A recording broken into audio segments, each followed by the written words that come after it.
Welcome to another Death Head Dice Warmachine Hordes battle report. This is an all Warmachine battle with Khador versus Cryx.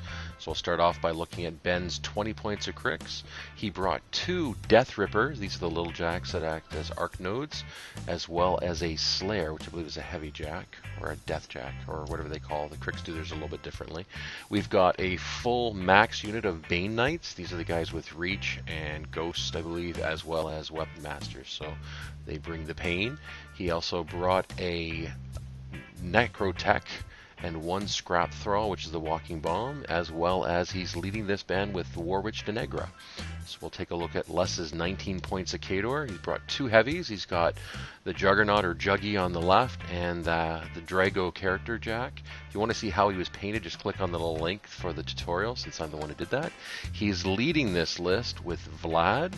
That's just a P Vlad, as well as he's got a squad of 5 Man-O-War Shocktroopers with those nasty shield cannons and reach weapons and shield wall.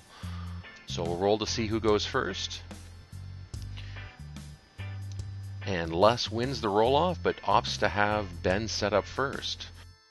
Now they rolled for Scenerio and got No Man's Land. This is the one with an 8-inch wide area running down the table from centered on the from the center line of the table, those 2 trees, and basically a player controls No Man's Land if he has 1 or more models completely in it, or his opponent does not, and his opponent does not. So the object here is just to rush into the middle and beat each other up, which makes for a good game.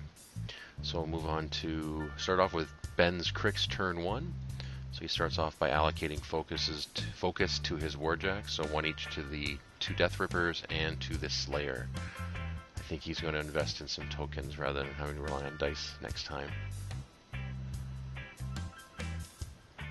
And then he moves up the Scrap Thrall as well as the Necrotech. And now he's moving the Bane Knights through. Now, because I believe they have Ghostly, they are able to move through difficult terrain without any issue. So they can run their full 10 through the terrain. And then he's running up the 2 Deathrippers as well as the Slayer. And that brings us to Khador turn 1. So Les did allocate the focus, we just didn't capture it. So he's moving up his Man-O-War Shocktroopers, running up Drago. Now Drago has a special where he can run without having to be given focus.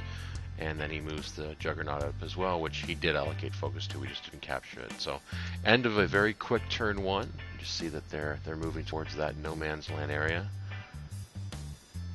And we'll see what happens when we hit Cryx turn number 2. So first thing Ben does is move up the Deathripper so he can use that arc node ability, and then moves the Slayer and the other Deathripper up strategically, was able to know where he wanted to be for range. And then now the Bane Knights are moving up as well.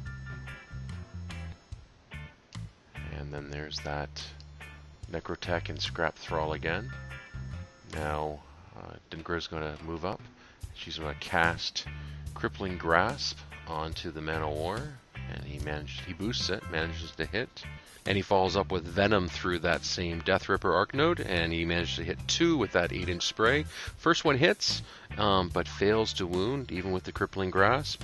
And then the second one again hits, but fails to wound, but both of them do have the ongoing corrosion effect. So we're on to Khador turn 2. And first thing Les does is roll for corrosion on the first Man-O-War, which it expires. The second one does a point of damage to the Man-O-War, so we'll mark that off.